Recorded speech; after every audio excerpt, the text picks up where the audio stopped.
आपके सामने doctor Asir Inamdar बैठे हुए हैं। शायद जो लोग सुबह सुबह स्टेडियम में जाते हैं या सुबह सुबह राउंड लगाने जाते हैं तो वो डॉक्टर असीर साहब से बहुत ही अच्छे तरीके से वाकिफ़ है कि सर 60 साल की उम्र में भी किस तरीके से भागते हैं। हम 38-39 साल के लोग, हमने भी सर के साथ में बहुत भागा है, लेकिन हमने कभी सर को कम्पीट नहीं कर पाया। तो सर के सामने गुलदस्ता और शॉल पेश करने के लिए मैं उनके साथ रनिंग करने वाले शाकिब भाई को स्टेज पे बुलाता हूं कि वो आए और सर के सामने गुलदस्ता और शॉल पेश करें। एवरीबॉडी।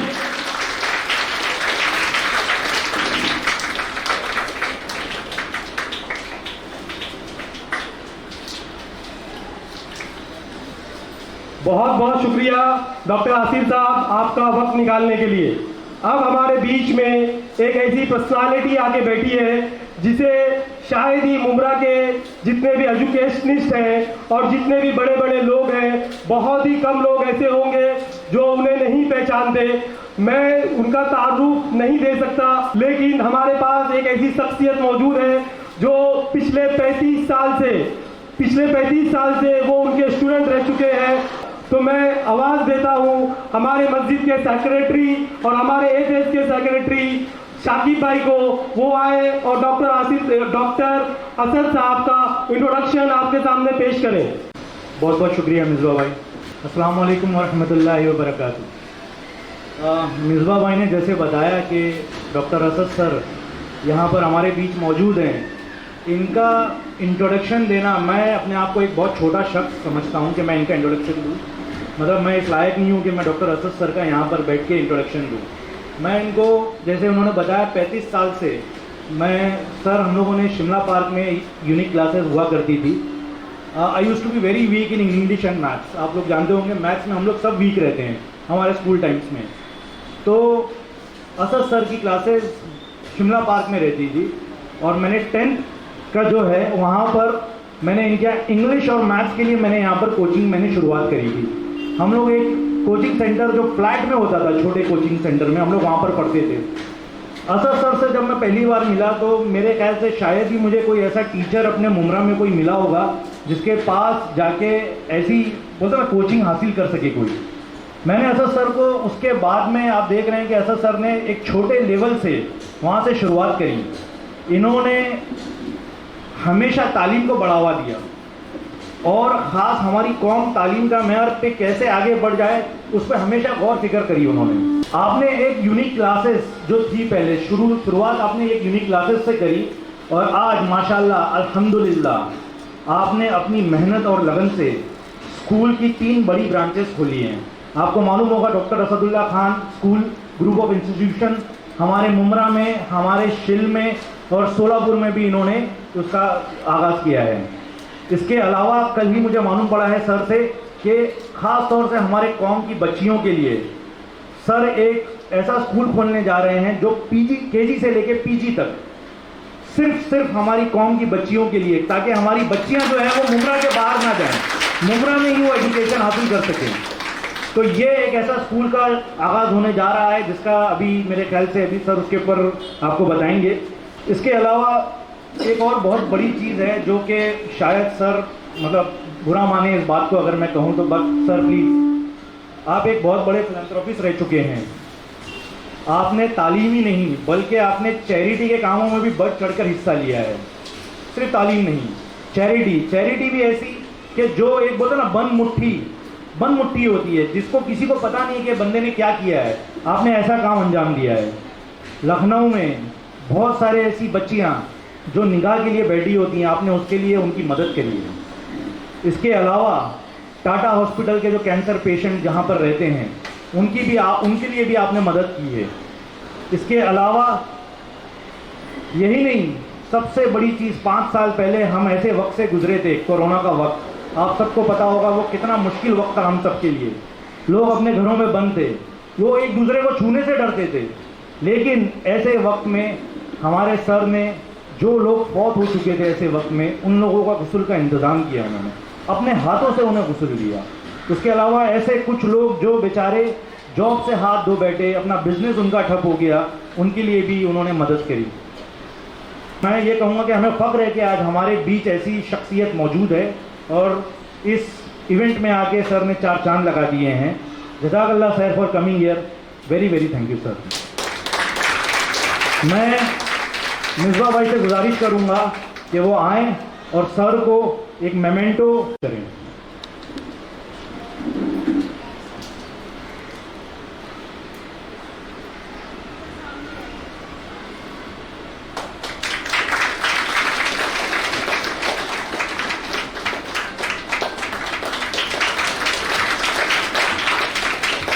आप लोग जानते हैं कि सर जैसे एज अ बाय प्रोफेशन एक टीचर हैं, बट उसके साथ साथ एक बहुत अच्छे स्पीकर भी हैं।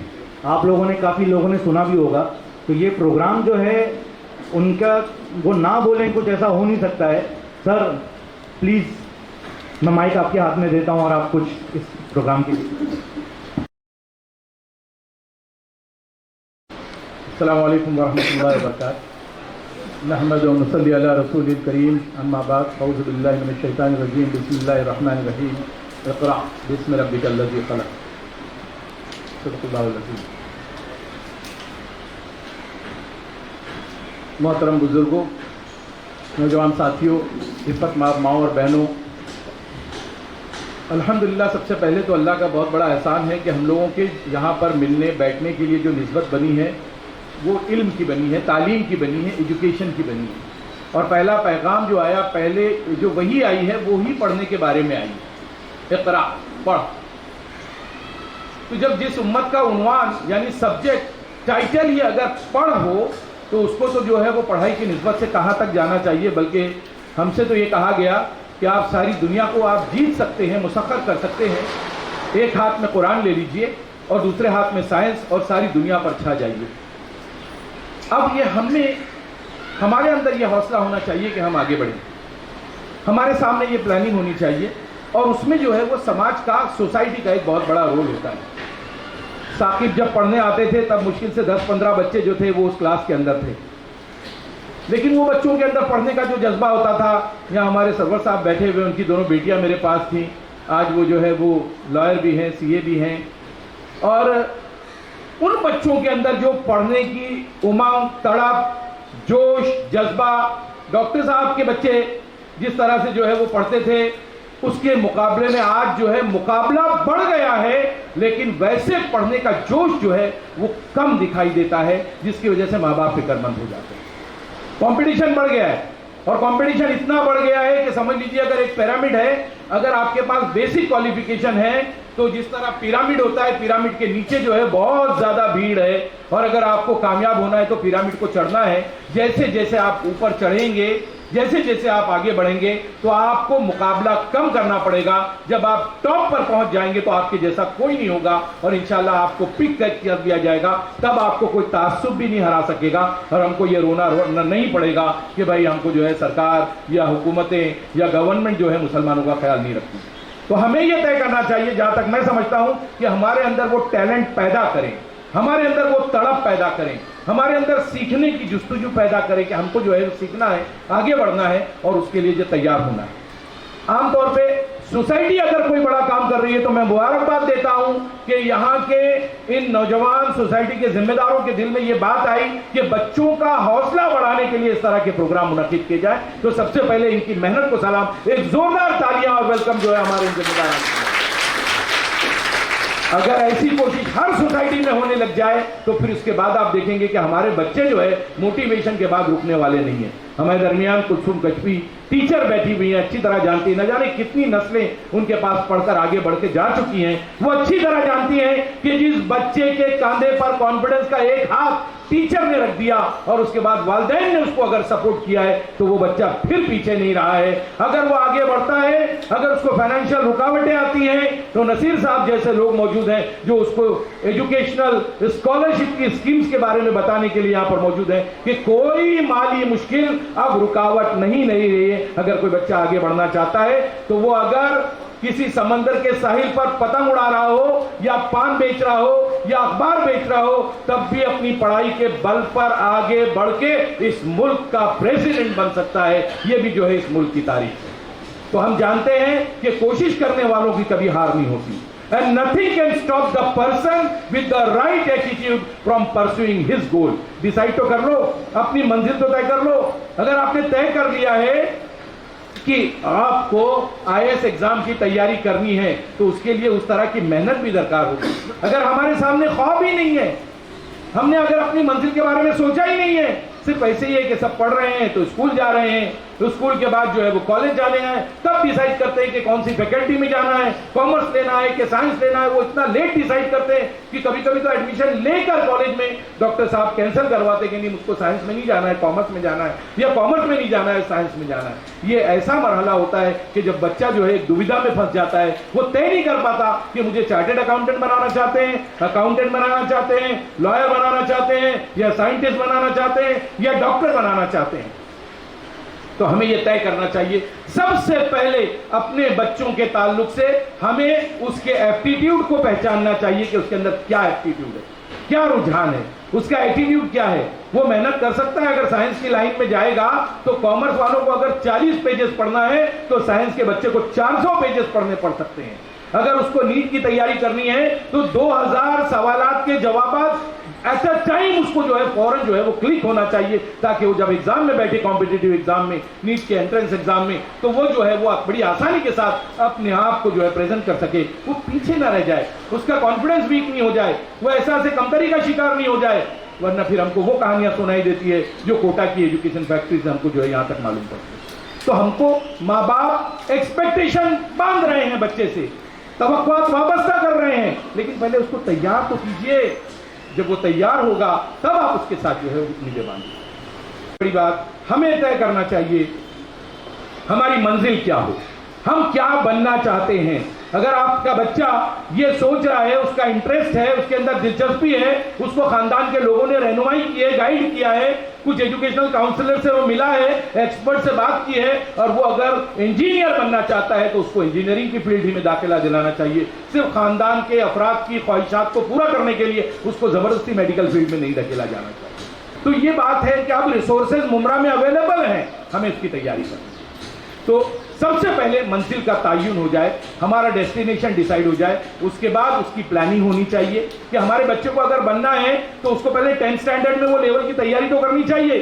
ख्वाब देख रहा है डॉक्टर बनने का और यहाँ 10th में उसके अंदर अगर फोकस स्टडी नहीं है तो फिर कैसे चलेगा। अगर बच्चा स्टडी कर रहा है लेकिन घर का माहौल उसका साथ नहीं दे रहा, घर का माहौल अगर साथ दे रहा है तो वो जैसे ही बिल्डिंग से उतरता है तो अतराफ का माहौल, सोसाइटी का माहौल उसको जो है वो आगे नहीं बढ़ा रहा, तो फिर वो बच्चे के इम्कानात जो है वो कम हो जाते हैं। इसलिए इन सारे रिसोर्सेज को, ये सारे स्टेक होल्डर्स को उसके पीछे काम करने की जरूरत है। बच्चा उसके बाद जब आगे बढ़ता है तो फिर उसका डिसीजन आता है कि वो साइंस में जा रहा है या अगर कोई और फील्ड में जाना चाहता है तो उस हिसाब से तैयारी करेगा।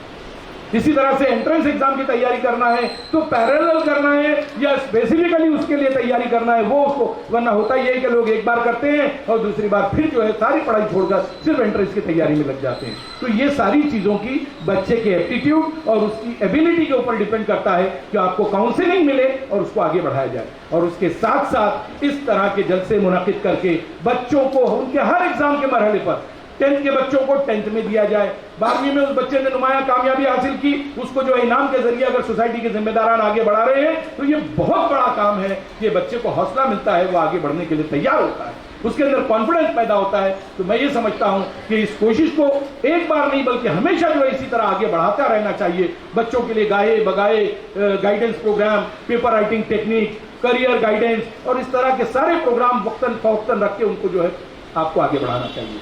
और last but not the least, बच्चे के अंदर सेल्फ कॉन्फिडेंस को आगे बढ़ाने के लिए माँ बाप को अपनी अप्रोच को जहां तक हो सके नेगेटिव नहीं रखना चाहिए। हम लोग जो है हमारे बच्चे को दूसरे से कंपेयर करके जब जलील करते हैं तो बच्चे के अंदर का कॉन्फिडेंस खत्म होता है। साइकोलॉजिकली पहले का लर्नर और आज के सीखने वाले बच्चे में बहुत फर्क हो गया है। पहले अगर किसी बच्चे को गुस्से से टीचर देख लेती थी तो उसकी जिंदगी में तब्दीली आ जाती थी, अगर किसी टीचर ने मार दिया तो पेरेंट्स आकर ये बोलते थे कि सर आपने मेरे बच्चे पर बड़ा एहसान किया, आपने इसका ख्याल रखा, अगर आपने इसको मारा है तो उसके भले के लिए। लेकिन आज का दौर बदल चुका है, आज आपको उस तरह से ट्रीट नहीं कर सकते। बाप अपने बच्चे को मार दे तो बच्चा जो है वो दूसरी तरीके से देखने लगता है। तो ये हालात में हमारी जिम्मेदारी बनती है कि बच्चे को कॉन्फिडेंस दिलाया जाए, उसके साथ पॉजिटिव अप्रोच रखी जाए, गुस्से को किस तरह से आप जो है पॉजिटिवली डाल सकते हैं, आज जो है उस पर जो है वो काम हो रहा है। हमारे यहाँ पेरेंटिंग के जो है प्रोग्राम्स हो रहे हैं ताकि बच्चों की सही परवरिश के लिए माँ बाप को सही पेरेंटिंग सिखाई जाए, और इसके लिए इस पर काम हो रहा है। तो बच्चों में कॉन्फिडेंस पैदा करें और बच्चे के अंदर एक सेल्फ डिटर्मिनेशन होना चाहिए।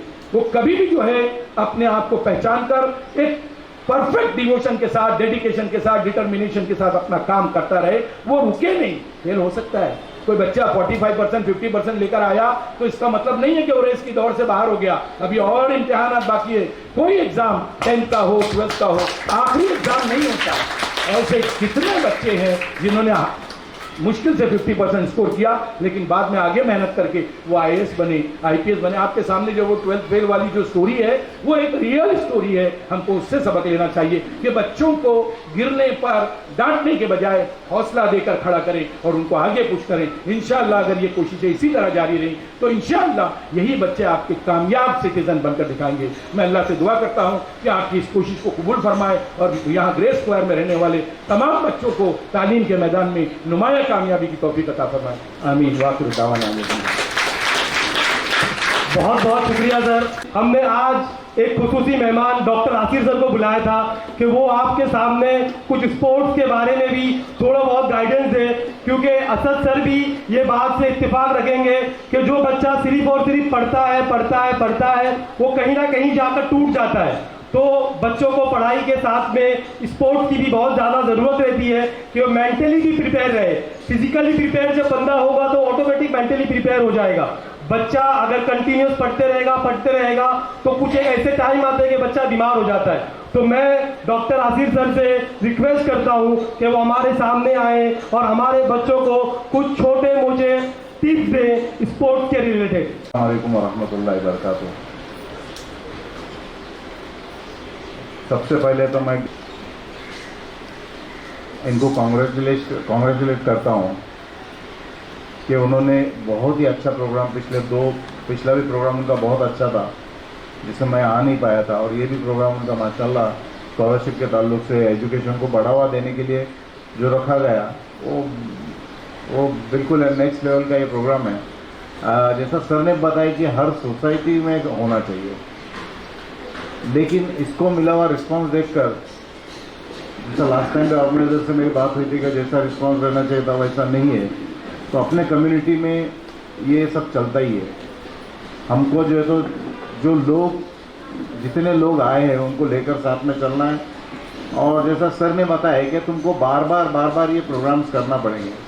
हम लोग जो आज पीछे ज़्यादातर उसकी वजह जो है तो हमारा एजुकेशनल लेवल जो है तो पीछे रहने की वजह से, और बहुत सारे लोग पढ़ते तो कम है या बच्चों को पढ़ाते तो कम है, लेकिन मुमरा को नाम ज़्यादा रखते हैं।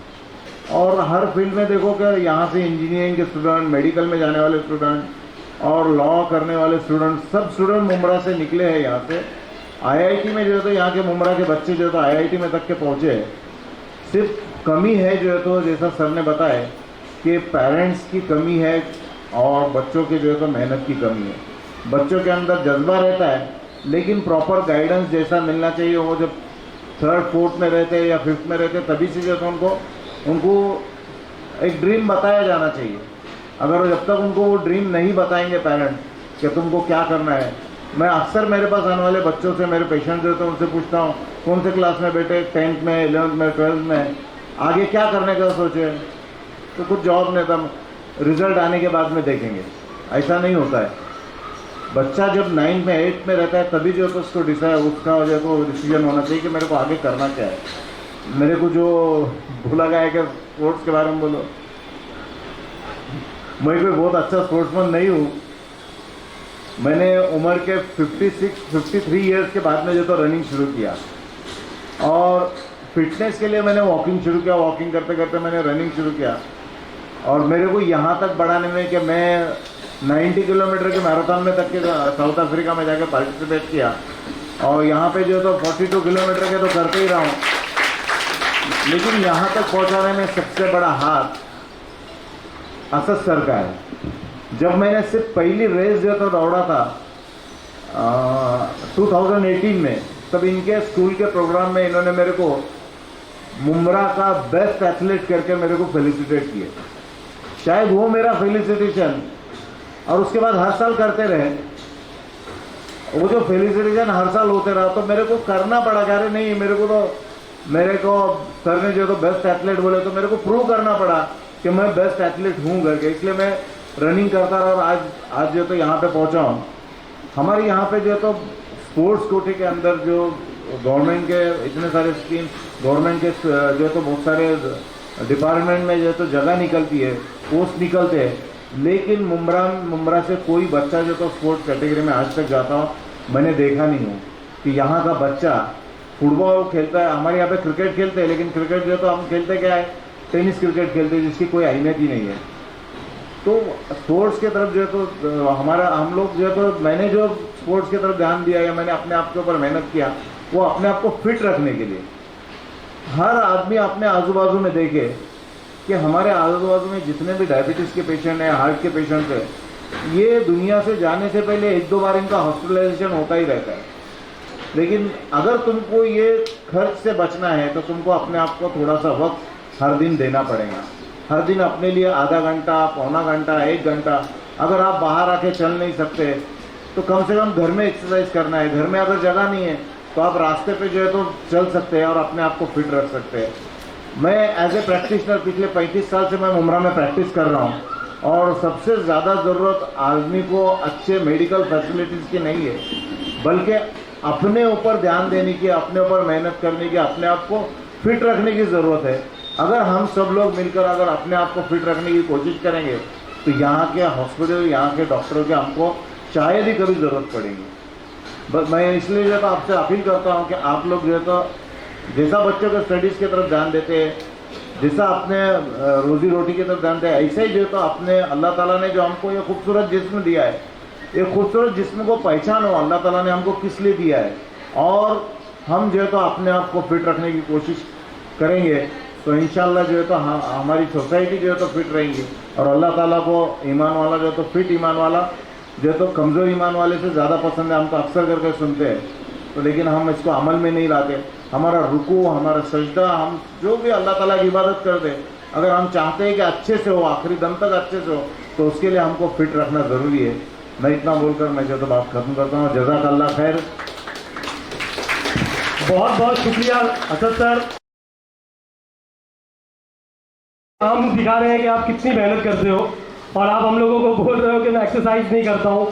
शायद के 60 ईयर्स की एज में कोई भी बंदा अपने आप को इतना फिट रख सकता है, तो असद ये हमारे डॉक्टर आसिर इनामदार सर है। मैं चाहता हूँ आप लोगों से कि एक बार बहुत जोरदार तालियां हो जाए इनके लिए। बच्चों, आप लोग बहुत देर से इंतजार कर रहे हो और बहुत देर से आप स्पीचेस सुन रहे हो। अब आपके इंतजार की घड़ियां खत्म हो रही है। बस मैं कुछ ही देर में हमारे बच्चों को फेलिसिटेट करने के लिए शाकिब भाई को स्टेज पे बुलाता हूं कि वो आए और बच्चों के इनामात का ऐलान करें। बहुत बहुत शुक्रिया। तो जैसा कि कहा गया है कि जो घड़ी है वो आ चुकी है, आप लोग इसके लिए मौजूद हैं, काफ़ी एक्साइटेड भी हैं, काफ़ी सारे बच्चे। सबसे पहले इनाम देने के पहले मैं आप सबसे गुजारिश करूंगा कि एक ज़ोरदार आप उन बच्चों के लिए तालियां बजाएं जो यहाँ पर टॉपर्स बैठे हुए हैं।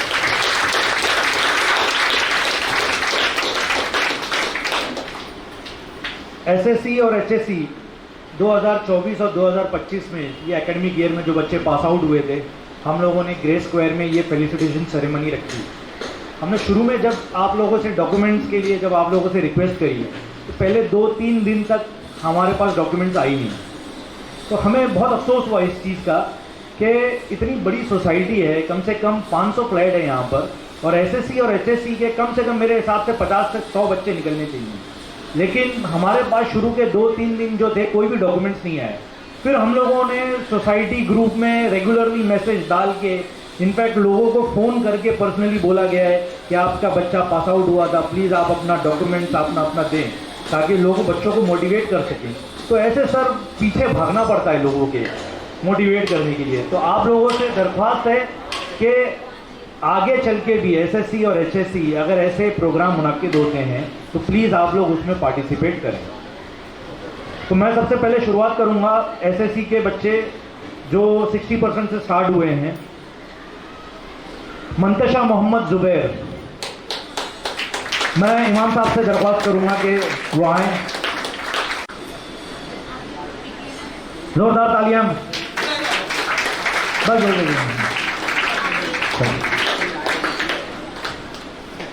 61.40%। सिद्दीकी जहरा बानो अल्ताफ अहमद, नसीर सर 64.20%, प्लीज तालियां।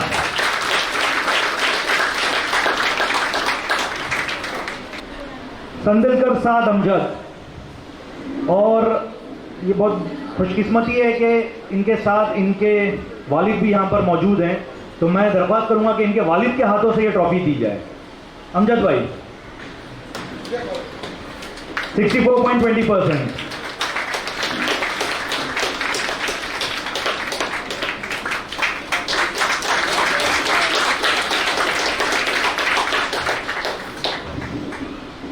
अंसारी आयशा कासिम, मैं रिजवान भाई से गुजारिश करूंगा, रिजवान भाई। अंसारी आयशा कासिम 66%।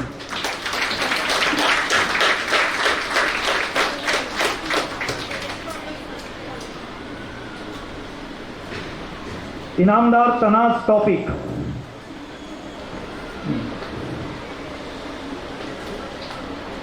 मैं नूरुल हुदा खान चाचा से गुजारिश करूंगा, चाचा 65.83%, तालियां।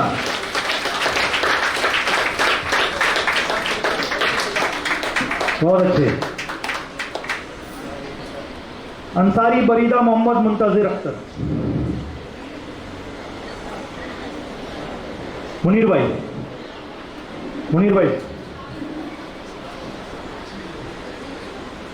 जो बच्ची पेरेंट्स ले रहे हैं, बच्ची औरंगाबाद में है, बट तालियां 70.20%।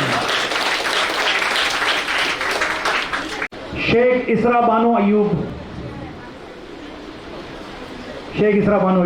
मैं मुबारक चाचा से गुजारिश करूंगा, मुबारक चाचा 71.83%, तालियां।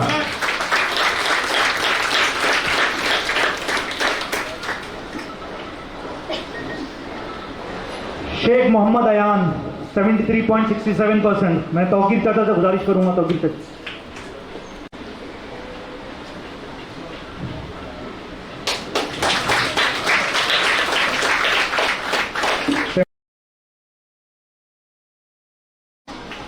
%77.50%, मैं सावेद भाई से गुजारिश करूंगा।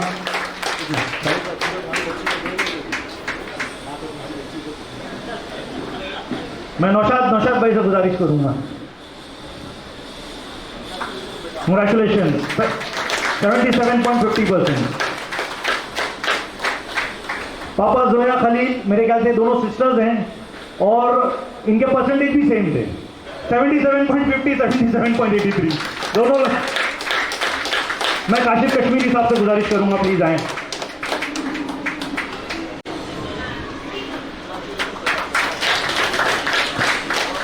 खान फातिमा मोहम्मद अफजल 78%।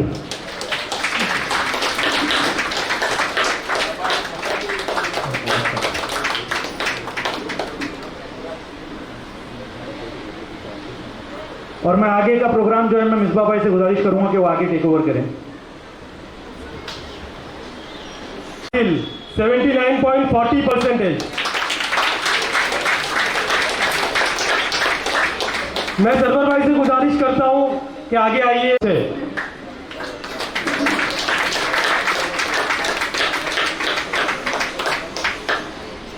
मलिक मरियम अकील 80.40%। मैं नावेल सरवर भाई से गुजारिश करता हूं कि वो स्टेज पे आए और बच्ची को अपने हाथों से इनाम दे। ये मैं जितनी भी पर्सनालिटीज का नाम ले रहा हूँ, ये कोई छोटे मोटे लोग नहीं है, ये हमारे मुमरा की बहुत ही जानी मानी शख्सियत है। हमारे नावेद साहब जो सामने आ रहे हैं, ये सब सोसाइटीज के अकाउंट संभालते हैं और ये सोसाइटीज के सीए हैं। खान अजीजा सुमैल 83.17% इन HSC। क्लैप चाचा आइए। मैं मुनीर सर के ससुर जी से रिक्वेस्ट करता हूं कि सामने आकर अवार्ड दें।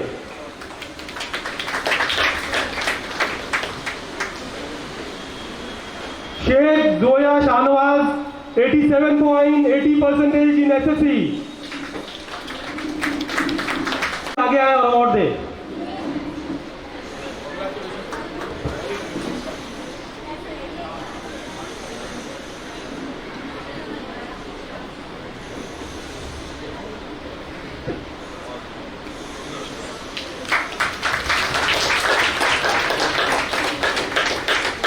शेख मोहन नजर आलम 87.80%। मैं शावेज भाई से रिक्वेस्ट करता हूं कि वो स्टेज पे आए और बच्चे को अवार्ड दें। कॉन्ग्रेचुलेशन, बहुत अच्छे। 87.80% is not a small score. अब हम बढ़ने जा रहे हैं टॉप 4 कैटेगरीज पे, जो कि हमारे ग्रेड स्क्वायर से 90% के ऊपर बच्चों ने स्कोर किया है। उसकी कड़ी में पहला नाम है सिद्दीकी अलीना अल्ताफ अहमद 90%। मैं डॉक्टर आसिफ इनामदार सर से रिक्वेस्ट करता हूं कि वो स्टेज पर आकर बच्ची की हौसला अफजाई करें। वेल डन बेटा, 90% इन HSC। वेरी गुड बेटा, कीप इट अप।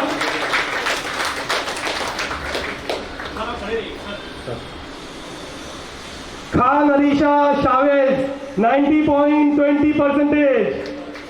मेरी शावेज भाई से भी रिक्वेस्ट है कि वो भी स्टेज पे आ जाए। ये हमारे शावेज भाई की बेटी है, जो कि हमारी कमेटी के भी मेंबर है, हमारे वंडर किड्स के भी मेंबर है और एक कंटिन्यूअस हर चीज में एक्टिव रहते हैं। बहुत अच्छे बेटा, well done, keep it up. अब लास्ट 2 कैटेगरीज जो कि हमारे ग्रेड स्क्वायर के टॉपर्स हैं, उसमें एक लड़की है और एक लड़का है। अतीफ खान 94%। अगर अतीफ खान अवेलेबल नहीं है तो मेरी उनकी मम्मी से रिक्वेस्ट है कि वो स्टेज पर आकर हमारे डॉक्टर असदुल्ला खान सर से अवार्ड हासिल करें। Sir please come on the stage.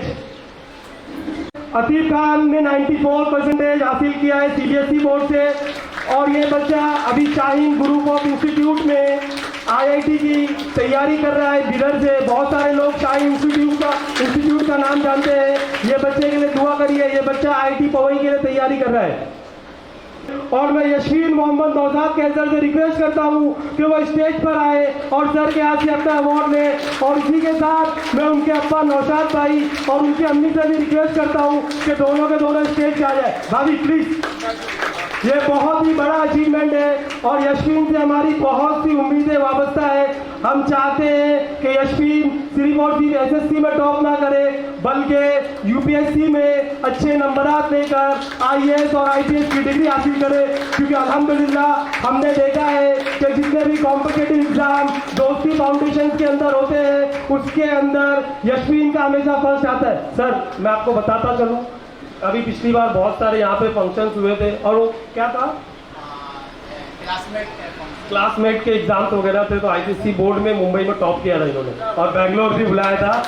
और now she is very good in communication skill. तो मैं चाहता हूँ कि यशवीन आप लोगों के सामने 2 मिनट या 5 मिनट के लिए टिप्स दे, क्योंकि बहुत सारे बच्चे यहाँ पे अभी भी ऐसे बैठे हैं जिन्होंने SSC नहीं किया। तो मेरा रिक्वेस्ट है यशवीन से कि आपके सामने 2 मिनट के लिए एक नसीहत पेश करें।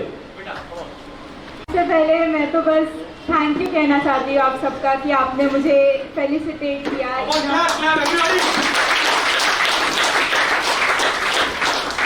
जब आप इतनी मेहनत करते हो, आप बोर्ड्स देते हो, आपके दिमाग में बहुत सारी ऐसी चीज़ें चलती हैं कि क्या मैं कर पाऊँगी, क्या मेरे अच्छे नंबर आएंगे, क्या मेरे मम्मी पापा प्राउड फील करेंगे। और जब आप वो चीज़ अचीव कर लेते हो और लोग आपको उसके लिए अप्रिशिएट करते हैं, वो फीलिंग बहुत अच्छी फीलिंग होती है। एंड आई एम श्योर कि मेरे सारे जूनियर्स जो हैं वो सब चाहते हैं कि वो ऐसी फीलिंग ये कर पाए, महसूस कर पाए, सबको अपने अराउंड प्राउड फील कर पाए। तो जैसे अंकल ने बोला कि यशविन गिव सम टिप्स, तो ठीक है, I give you some tips जो मैंने यूज़ किया था मेरे बोर्ड्स के टाइम। सबसे पहले you need to be focused, you need to make a goal. आपका गोल क्या है? आपको 70% चाहिए, 80% चाहिए, 90% चाहिए। जितना आप मैक्सिमाइज कर सके अपने गोल को, उतना ज़्यादा आप अच्छा करेंगे। एक सेइंग है इंग्लिश में, मुझे नाम तो नहीं याद है किसने बोला था, but it says something like this, aim for the moon, if you miss you might land among the stars. इसका मतलब क्या है? इसका मतलब ये है कि आप ट्राई करो कि आप चांद को पहुंच सको। नहीं पहुंच पाए कोई बात नहीं, आप सितारों में अपने आप को पाओगे। और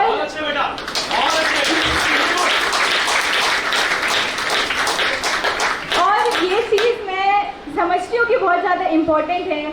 मेरा जो परसेंटेज आया, मुझे ये मेरे एक्सपेक्टेशन से कम था, ये मेरे एम से कम था। मैंने एम डाला था 98, 99 का, लेकिन कोई बात नहीं, एक ही ज़िंदगी है, आप सारी चीज़ नहीं ले सकते हो एक ही ज़िंदगी में, लेकिन कोई बात नहीं।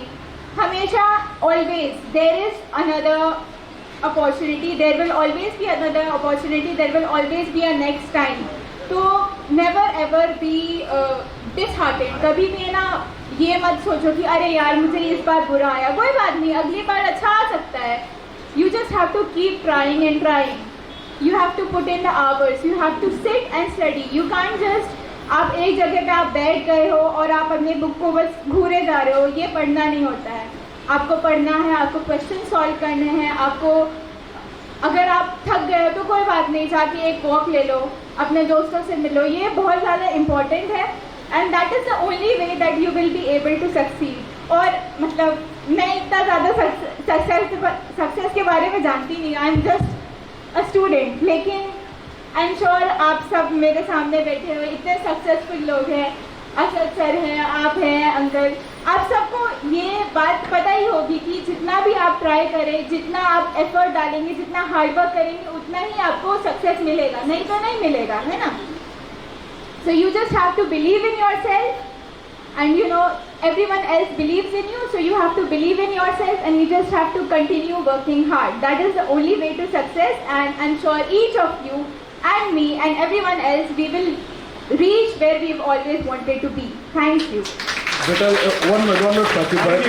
1 minute. Can you say something about the mobile for your age group of kids? Say something about mobile. Okay, so this is a very tricky topic because I'm just like everyone else. मैं भी आप जैसे हूँ, मैं भी मतलब you know phone देखना है, दोस्तों से बात करना है, YouTube देखना है, so I get it. See, I completely get it. I do spend some time on my phone as well, but I make sure that it does not interfere with other stuff, with the other more important things like studying. मुझे पढ़ना है तो मैं अपना phone switch off करके रखूँगी, पढ़ लूँगी। उसके बाद like I did this today as well. मैं सुबह सुबह उठी, मैं पढ़ रही थी और फिर पापा नमाज़ पढ़ने चले गए एंड ही इज़ लाइक जब मैं वापस आऊँगा तब तुम रेडी रहना।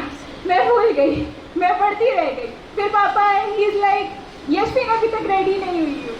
And I mean that's the kind of attitude you need to be having. You need to उस दुनिया में आपको खो जाना है, उस पढ़ने की दुनिया में आपको खो जाना है। तो मम्मी ने पता नहीं नोटिस किया कि नहीं, लेकिन मैंने अपना फ़ोन स्विच ऑफ करके रख दिया, मैं पढ़ रही थी पूरा दिन।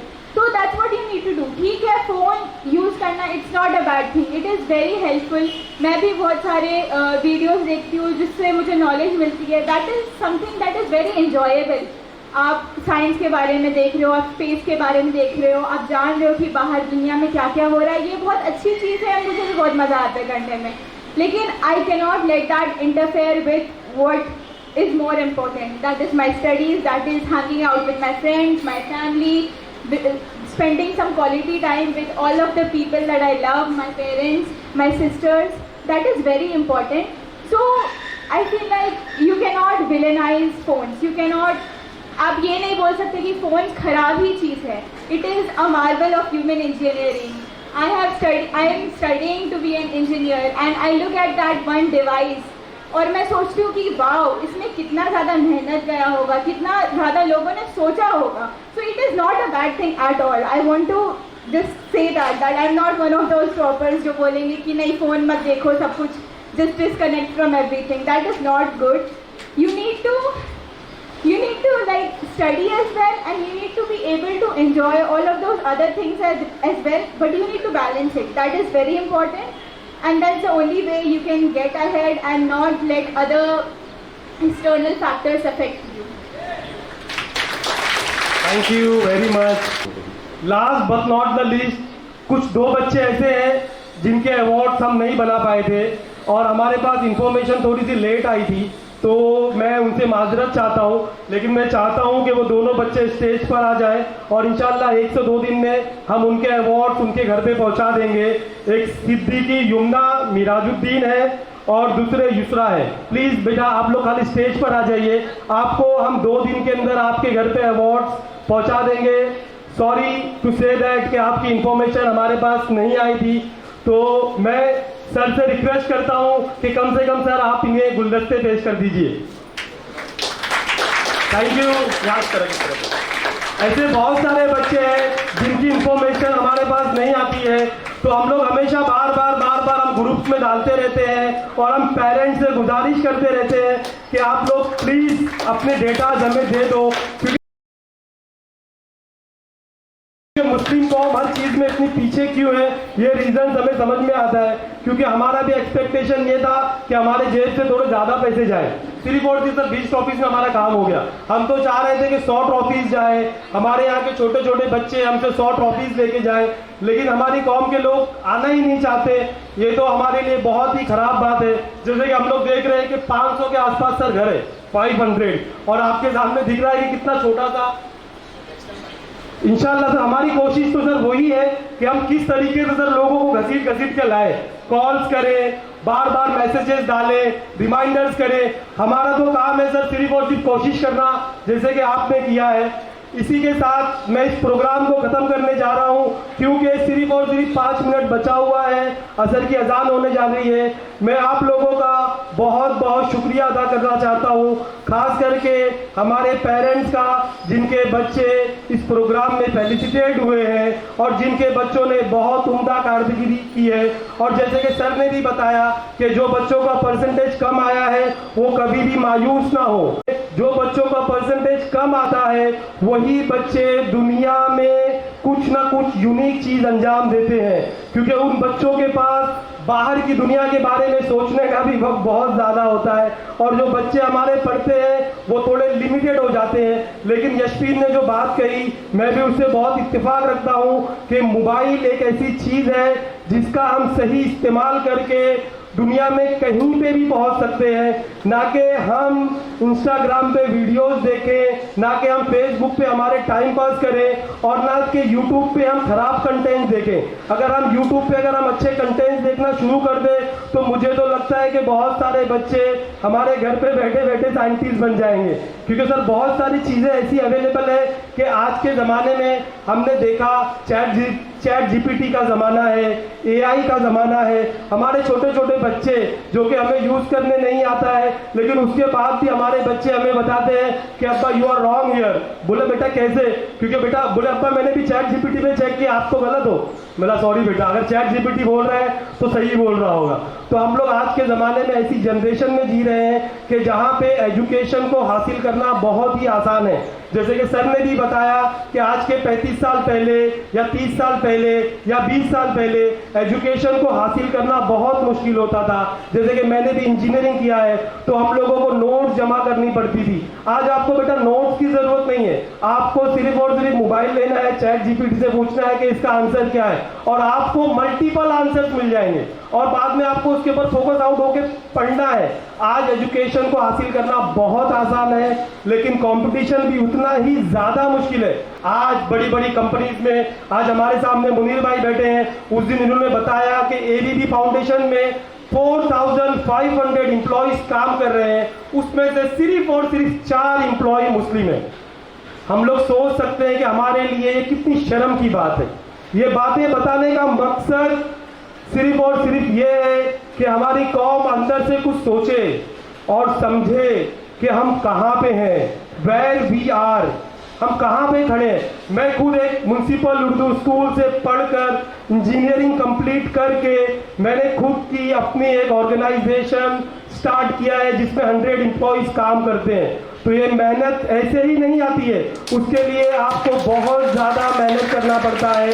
तो मैं आज का जो ये स्पीच है और हमारा जो आज का सेशन है, मैं आप लोगों से इस इल्तिजा के साथ में ख़त्म करना चाहता हूँ कि आप जितनी भी बातें और जितनी भी चीज़ें यहाँ पे हुई हैं, इसको मद्देनजर रखते हुए अपने घर पे जाइए, अपने बच्चों के लिए गोल सेट कीजिए। जैसे कि हम लोग देखते थे 700 ईयर्स पहले जब हमारी उस्मानिया खिलाफत हुआ करती थी, अब्बासिया खिलाफत हुआ करती थी, तो सर जितने भी इन्वेंशन हमने किए, हमें राइट, आज के ज़माने में इन्वेंशन क्या होता है मुसलमानों को पता ही नहीं है। और जितने भी इन्वेंशन है दुनिया को हमने दिया है, साइंटिस्ट दुनिया को हमने दिया है, मैथ दुनिया को हमने दिया है। तो मेरे बच्चों, मेरी आप लोगों से रिक्वेस्ट है कि अगर मैंने बी किया है, आपके अब्बा ने बी किया है, तो आप बी पे एमई पे मत रुकिए, आप पीएचडी कीजिए, आप इन्वेंशन कीजिए, आप एमआईटी में एडमिशन लेने के बारे में सोचिए, आप ऑक्सफोर्ड के बारे में सोचिए, आप हार्वर्ड के बारे में सोचिए, आप आईआईटी मुंबई के बारे में सोचिए, ना कि आप छोटी मोटी कॉलेजेस से डिग्री लेके कॉल सेंटर में जाके लोगों की गालियां सुने। आप ऐसा काम मत कीजिए। आप ट्राई करिए कि आप साइंटिस्ट बनिए, आप नासा में जाइए, आप इसरो में जाइए और हमारी कौम का और हमारे मुसलमानों का सर फख्र से ऊपर कर दीजिए। इसी के साथ मैं आज की नशिश का खात्मा करता हूँ। अस्सलामु अलैकुम वरहमतुल्लाहि वबरकातुहू।